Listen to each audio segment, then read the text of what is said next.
તો નમસ્તે મિત્રો, કેમ છો તમે બધા? હું નાથા જીવા, જે ફરીવાર એકવાર કોમેન્ટ વાંચવા પધારી ચૂક્યો છું, સાર્વજનિક પોસ્ટ અને સાર્વજનિક કમેન્ટ.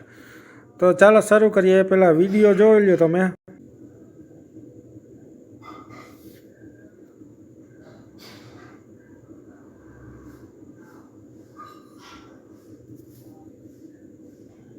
તો જોયું મિત્ર, આ કોઈ મેડમ છે જે ધૂણીના ધબધબાટી બોલાવે છે અને કોઈએ વિડીયો ઉતાર્યો અને સાર્વજનિક પોસ્ટ છે.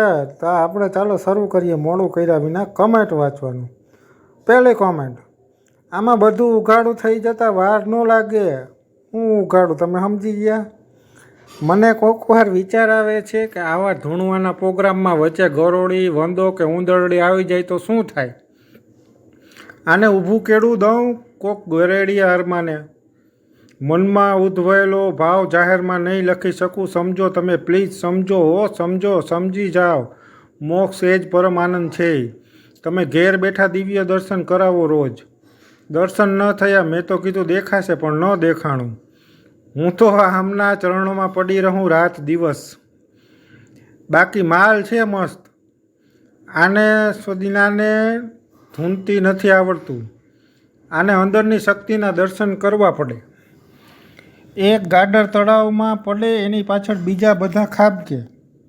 ક્યાં માતા છે? આ તો ઓલા હડકાયા માતાજી પાસે ન જવાય, 14 આવે. લો તમે પણ આશીર્વાદ લઈ લો. હે માતા, મોંઘવારી ઓછી કરો. ચરણ સ્પર્શ કરવા જતાં એક લાત મારે એવું હું. હવે હાંગી નો રેતી બાઈ, જોજે ખમા ખમા નકલીને. કઈ હડક માતા આવે છે? એડ્રેસ આપો ને, મારે 15 લાખ માટે જોડાવવું છે. મારી દીકરીને ટેલેન્ટ કેટલું છે, મેં અખતરો કર્યો તો ડોક દુખે. આ માતાજી ક્યાં છે? મારે દર્શન કરવા જવું પડશે હો. આટલું ડોકું હલાવે તોય કાંઈ ન થાય. આ ચમત્કાર નથી? જયંત પંડ્યાને એડ્રેસ સાથે વિડીયો મોકલી દો. જય શ્રી રામ. મોંઘવારી દૂર કરો. ભારતમાં આવા ઢોંગી ભેગા થાય છે. બધા આપણી જનતા જ મૂર્ખ છે. ત્યાં સુધી આવા ઢોંગીનો વધારો થતો રહેશે. ખાધેલ પીધેલ ઘરના લાગે છે. ક્યાંથી આવી? શેના આંચકા આવે છે? જે બૈરું ધૂણે છે એનું ઘાઘરાનું નાડું કાપી નખાય એટલે ખબર પડે સાચા છે કે ખોટા. પેલા પાછળ બેઠેલા છોકરા ગભરાઈ ગયા. મોંઘવારી દેવી છે, પાપ લાગશે. અલ્યા હાવ આવું ન હશે. હું તો ધન્ય થઈ ગયો. ખમા ખમા. કયા દેશના માતાજી છે? એટલા માટે ચીન કરતાં આપણો દેશ વિકાસની હરોળમાં આગળ છે. શું છે આ બધું? ખમા ખમા. કંઈક તો માંગો અંધભક્તો. 34 કરોડ પાય થઈ જશે આમ ને આમ.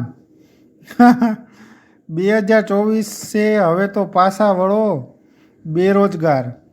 વિજ્ઞાનના ઉપયોગથી ખબર પડી કે તિરુપતિ બાલાજીના પ્રસાદમાં ગાયની ચરબીવાળું ઘી, માછલીનું તેલ અને સુવરની ચરબીમાંથી બનેલું ઘી વાપરવામાં આવ્યું છે. ધર્મમાં આસ્થા પૂરા દિલથી રાખો, પણ દિમાગ ખાલી કરીને નહીં. ધર્મથી આપણે આધ્યાત્મિક વિકાસ થવો જોઈએ, પણ કોઈ ધર્મના નામે આપણને મૂર્ખ બનાવી જાય. એટલે આંખ બંધ કરીને પણ ધાર્મિક અંધભક્ત ન થવું. સૌજન્ય DDR RJGOR. ડોકું ખડી જવું જોઈએ. High energy level. કોકે દૂતી હોરોરો ભાવાયો લાગે એ ભૂવીને. થોડા સમયમાં એનર્જી ડ્રિંકવાળા પોતાની એડમાં આમને બોલાવશે. માતાજી શ્રાપ દે. મુझे लगता है इसे खुजली हो रही है, बीटेक्स लगाओ, खुजली भगाओ. કોઈ હિન્દીમાં ઠપકાઈ રહી છે. હડકાયા થઈ ગયા લાગે છે. ધતિંગ છે આ બધા. VC ચંદ્રા 100% ભાઈ. અંધશ્રદ્ધાનો કાયદો અમલી બનતા હાઈકોર્ટ જાહેર હિતની રિટર્નનો નિકાલ કર્યો. આ કોઈ છાપાની પરચિયામાં ફોટો પાડીને નાખી છે. આ સ્ટીકર છે, આ હેલિકોપ્ટર સ્ટીકર. તો જોયું મિત્રો, લોકોએ કેવો કોમેન્ટો કરી છે અને વિડીયો મૂકવા કેવા વિડીયો મૂકે છે. આપણે કોઈને સાચા કે ખોટા કહેતા નથી, કે સારા કે ખરાબ નથી કહેતા. સાચું શું છે, ખોટું કઈ શું છે, એ બધું તમારા ઉપર છોડી છું. હું તો બસ ફક્ત કોમેન્ટ વાંચીને મનોરંજન કરાવવા માટે આપ્યો છું. તો મારી વાતનું કોઈ માઠું ન લગાડવું પડ્યું, કેમ કે આ બધું જે પબ્લિક છે, પોસ્ટ અને કોમેન્ટ, એ જ આપણે વાંચીને સંભળાવીએ છીએ. બાકી આપણે કોઈની પ્રાઇવેટ પ્રોફાઇલમાં અંદર ગળતા નથી. તો મારી વાતનું માઠું ન લગાવવું. મળીએ આપણે ફલી કાલે. ત્યાં સુધી મને રજા આપજો. જય હિન્દ જય ભારત.